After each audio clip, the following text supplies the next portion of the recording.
हर हर महादेव, जय माँ गौरी। आप सभी भक्तजनों को आने वाले सावन की शुभकामनाएं। यह सावन का महीना आपके जीवन में खुशियों की सौगात लाए, यही प्रार्थना करते हैं। लंबे समय से वंश वृद्धि की इच्छा है, पहले से बेटी है और चाहते हैं कि एक पुत्र हो जाए, तो यह वीडियो आपके लिए है। संतान प्राप्ति की इच्छा निश्चित रूप से इस सावन के महीने में आपके पूर्ण होने वाली है।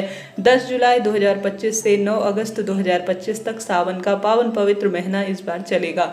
सावन का महीना वरदान रूप में हम सभी के लिए होता है, जहां पर अपने पति की लंबी आयु के लिए, मनचाही संतान प्राप्ति के लिए हम इस जगत के पालनकर्ता महादेव से प्रार्थना करते हैं। इस समय श्री नारायण चिर निद्रा के लिए 4 महीने के लिए पाताल लोक में जो है शयन करते हैं और महादेव इस सृष्टि का संचालन करते हैं। ऐसे में महादेव धरती पर भ्रमण करते हैं, उनके भक्तों की इच्छा पूर्ण करने के लिए वह तत्पर रहते हैं। भक्त भी अपनी इच्छा शक्ति सामर्थ्य अनुसार महादेव को रिझाने मझाने का खूब प्रयत्न कर सकते हैं। आप भी हार रहे हैं, दुख पा रहे हैं, आपने बहुत अधिक प्रयत्न कर लिया, कई ट्रीटमेंट ले लिए, कई दवाइयाँ खा खा कर आप परेशान हो गए, तो सावन महीने में आपको यह उपाय करना शुरू करना है। कब कैसे करें, ध्यान से सुने और अंत तक बने रहें। मेरा उद्देश्य जन कल्याण है और यह वीडियो पहले शेयर कर रही हूँ ताकि आपको दिक्कत ना हो। इस वीडियो को अपने पास जो है व्हाट्सएप में या आप सेव कर लीजिए, डाउनलोड कर लीजिए, ताकि आपको जो है तुरंत यह याद रह जाए कि मुझे इस वीडियो के अनुसार कार्य करना है। गुरुजी बताते हैं सावन के पहले दिन और सावन के अंतिम दिन आप सभी अगर अपने घर में वंश वृद्धि के लिए, संतान प्राप्ति के लिए आप गुरुजी के मुख से भी इस बात को सुनते हैं तो सत्य पाएंगे। कोई मैं मनगढ़ंत बात आपको नहीं बता रही हूँ। गुरुजी कहते हैं सावन का पहला दिन और सावन का अंतिम दिन तुमरुका जी का नाम लेकर, किसका नाम लेना है? तुमरुका जी का नाम आपको लेना है। और आप सभी को सावन के पहले दिन और अंतिम दिन एक बेलपत्र अपने घर में वंश वृद्धि, संतान प्राप्ति की इच्छा को कहते हुए अगर आप माता अशोक सुंदरी के स्थान पर समर्पित कर देते हैं तो सावन महीना खत्म होते होते आपके मन की कामना सिद्ध हो जाती है। आप भी लंबे समय से जो है औषधि खाकर तंग हो चुके हैं, तो सावन महीने के पहले दिन और अंतिम दिन अपने घर में वंश वृद्धि की कामना को लेकर एक साफ सुथरी बेलपत्र जो कि खंडित ना हो, आप सभी को पूर्ण रूप से पति पत्नी साथ में अगर समर्पित कर देते हैं तो निश्चित रूप से तुमरुकेश्वर महादेव की कृपा से, माता अशोक सुंदरी की कृपा से, महादेव और माता गौरी की कृपा से आपका काम होना निश्चित है। तो करके देखिएगा, लाभ मिलेगा। कमेंट्स बॉक्स में जय माता दी, हर हर महादेव आप लिखिएगा। आप सब जानते होंगे इस महीने पुत्रता एकादशी का व्रत आता है जो कि अपने आप में अद्भुत है। यह 5 अगस्त 2025 को पड़ेगा, ठीक है। और सावन में इस बार 4 सोमवार हो रहे हैं और चारों सोमवार को पति पत्नी को व्रत करना है और महादेव की पूजा आराधना जरूर करनी है। 16 सोमवार व्रत कैसे किया जाता है इसका वीडियो पहले ही चैनल पर आ चुका है, आप जरूर देखिएगा। 3 वीडियो छोड़कर है मैंने, उसमें आपको 16 सोमवार की विधि बताई है। सावन सोमवार कोई साधारण नहीं है, भाग्य बदलने के लिए है, सांसारिक मानसिक आर्थिक कष्ट पीड़ा की मुक्ति के लिए है। संभव हो तो संकल्प लेकर पहला उपाय तो आपको करना ही है। दूसरा उपाय आपको सोमवार भले ही 16 सोमवार के करें या सामान्य साधारण सोमवार के 4 व्रत भी इस सावन महीने में अगर संकल्प लेकर संतान प्राप्ति के लिए करते हैं तो आपकी कामना सिद्ध हो जाती है और आपके जीवन में जो आपको परेशानी चल रही है, जो कष्ट है, जो संकट है, वह पीड़ा है, उसका निदान आपको होना ही है। तो आपको नियम बना लेना है कि आप इस महीने सावन के चमत्कारी व्रतों को करेंगे। कई भक्तजन पूरे सावन महीने के व्रत करते हैं, आप सबको यह बात जरूर पता होगी। इसके साथ साथ आप सभी को सावन महीने में एक काम जरूर करना है। यह जो है कोई मनगढ़ंत बात नहीं है, शास्त्रों में वर्णित बात है जो आपके जीवन में ऐसा प्रभाव छोड़ती है कि खुली आंखों से आप चमत्कार देखते हैं। वह चमत्कारी है कार्य बेलपत्र का पौधा लगाना।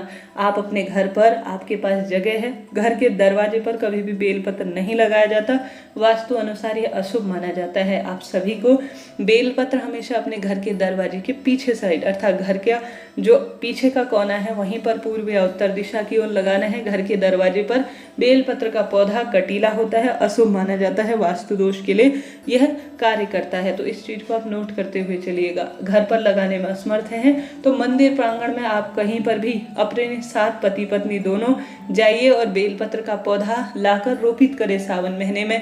सावन महीने में कोई अन्य पौधे भी लगाना शुभ होता है, परंतु उन सब में सबसे शुभ होता है बेलपत्र का पौधा। बेलपत्र का पौधा आप रोपित करते हैं तो पितृ देवता इससे प्रसन्न होते हैं और वास्तु दोष पितृदोष का एक साथ समाधान हो जाता है। आप जानते होंगे कि जो बेलपत्र का पौधा है, अगर जो व्यक्ति जल चढ़ाएगा, आप हो भले ही आपके कोई भी व्यक्ति हो, जल चढ़ाएंगे, दूध चढ़ाएंगे और जो है दीपक लगाएंगे, पूजा परिक्रमा करेंगे, बेलपत्र की विट्टी का आप स्वयं प्रयोग करेंगे या अन्य व्यक्ति प्रयोग करेंगे, बेलपत्र को तोड़कर शिवलिंग पर चढ़ाई जाएगी तो आपका जो है इससे भाग्य प्रबल होगा, क्योंकि आपके द्वारा लगाई गई वस्तु का कोई अन्य प्रयोग कर रहा है तो थोड़ा थोड़ा इसकी मात्रा आपके जीवन में मिलनी निश्चित रूप से है। तो चीज़ों को नोट करते हुए चलिएगा। हार रहे हैं, दुख पा रहे हैं, कष्ट कर्ज में आपका जीवन चल रहा है, तो इस सावन महीने में पति पत्नी अपने हाथ से पीपल का, बेलपत्र का, बड़ा आंवला का, इन पवित्र वृक्षों का रोपण कीजिए और इनको अपने बच्चे की तरह आप संचित कीजिए, अच्छी तरह से इनका पालन पोषण कीजिए। फिर देखिए कैसे आपके घर की जो वंश की डोर है वह निरंतर वृद्धि की ओर होती है। यह कार्य कोई कहा सुना नहीं है। बेलपत्र वृक्ष अपने आप में चमत्कारी पौधा है और बहुत कम स्वरूप में भी यह उगता, फलता, फूलता है। अगर इसको सही ढंग से, विधि से आपने नियम से पाल पोस लिया तो समझ लीजिए वर्षों पुरानी आपकी इच्छा पूर्ण जो अधूरी है वह निश्चित रूप से पूर्ण होती हुई आपको दिख जाएगी। तो यह कार्य आपको जरूर से करना है सावन के पावन पवित्र महीने में। हार रहे हैं, दुख पा रहे हैं, कष्ट कर्ज में आपका जीवन है तो सावन महीने में यह कार्य आपको करना है। इसके बाद जो एक दूसरा कार्य करना है वह करना है, जो सबसे सुंदर नाम है वह तुम्रुकेश्वर महादेव का है। आप जब तुम्रुका जी का नाम लेकर शिवलिंग पर कच्चा दूध इस महीने चढ़ाते हैं, घी चढ़ाते हैं, गेहूं चढ़ाते हैं तो आपके घर में वंश वृद्धि होती है। इसके पश्चात घर के सभी सदस्यों को नियम बना लेना है कि सावन के जितने भी चारों सोमवार हैं या इस महीने हरियाली तीज, श्रावण अमावस्या, कामिका एकादशी, पुत्रदा एकादशी, मासिक शिवरात्रि, प्रदोष का जो व्रत है, उन व्रतों में आप सभी को एक नियम बनाना है। जितना संभव हो पति पत्नी साथ में अपने संतान की कामना को लेकर पार्थिव शिवलिंग का निर्माण जरूर करेंगे। पार्थिव शिवलिंग का निर्माण स्वयं वशिष्ठ जी से जो है कहने पर और वाल्मीकि जी के कहने पर स्वयं भगवान श्री कृष्ण और उनकी धर्म पत्नियों ने किया था, ऐसा शास्त्रों में वर्णित है और गुरुदेव भी बताते हैं, आपने यह बात सुनी होगी।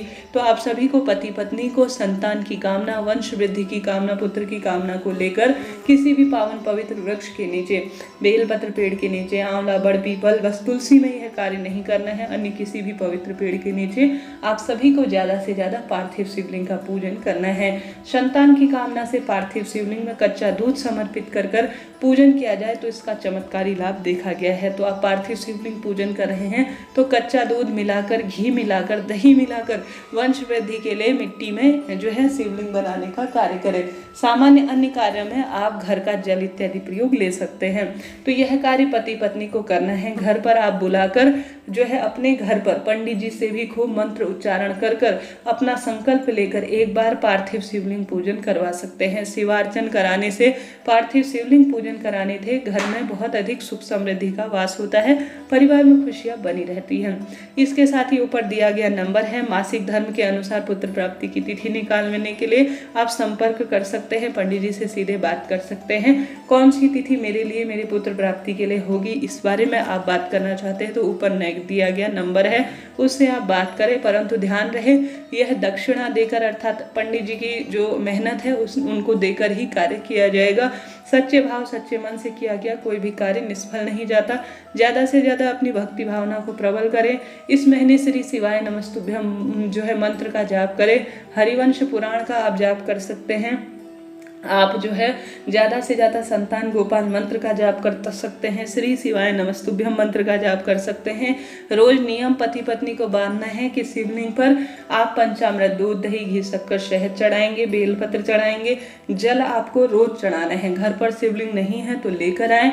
आप सभी नियम बना लीजिए कि आपको रोज घर पर जो है महादेव की स्तुति ज़्यादा से ज़्यादा करनी है। माता गौरी के मंदिर में इस सावन महीने में किसी भी एक दिन पुत्र प्राप्ति की कामना के तहत आप आपको ज़्यादा से ज़्यादा सुहाग सामग्री, आप भी स्वयं हरी चूड़ियाँ पहने, हरे वस्त्र धारण करें और माता गौरी को भी ज़्यादा से ज़्यादा आप जो है हरी बिंदी, मेहंदी, महावर, हरी चूड़ी, हरी वस्तु का ज़्यादा से ज़्यादा आप श्रृंगार कराएं। किसी एक दिन अगर श्रृंगार कराते हैं तो आपके सौभाग्य में वृद्धि होती है, संतान की कामना सिद्ध होती है और पति की लंबी आयु होना निश्चित है। तो सावन महीने में किसी भी दिन आप सौभाग्यवती महिलाओं को हरी चूड़ी इत्यादि का दान ज़्यादा से ज़्यादा कीजिएगा।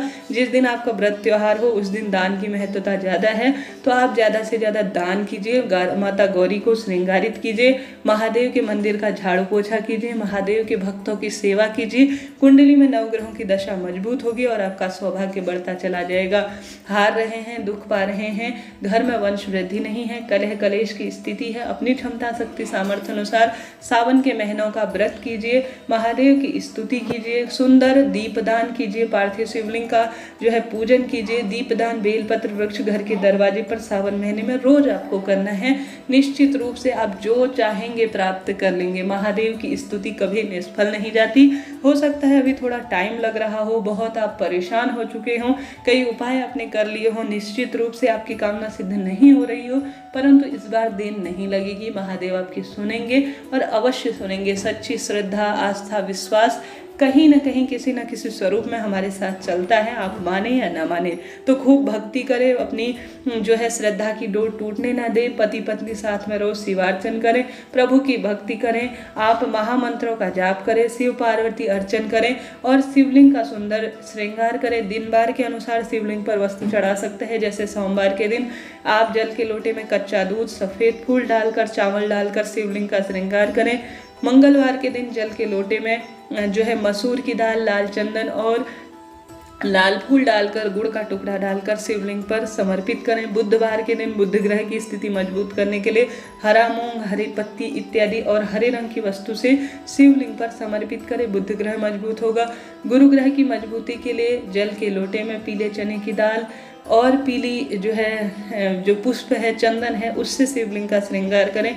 यह भी लाभदायक माना जाता है। इसके साथ साथ शुक्रवार के दिन धन की परेशानी को दूर करने के लिए लाल फूल, लाल चंदन और जो है अक्षत वगैरह डालकर शिवलिंग का श्रृंगार करें। इससे भी बहुत लाभ देखा गया है।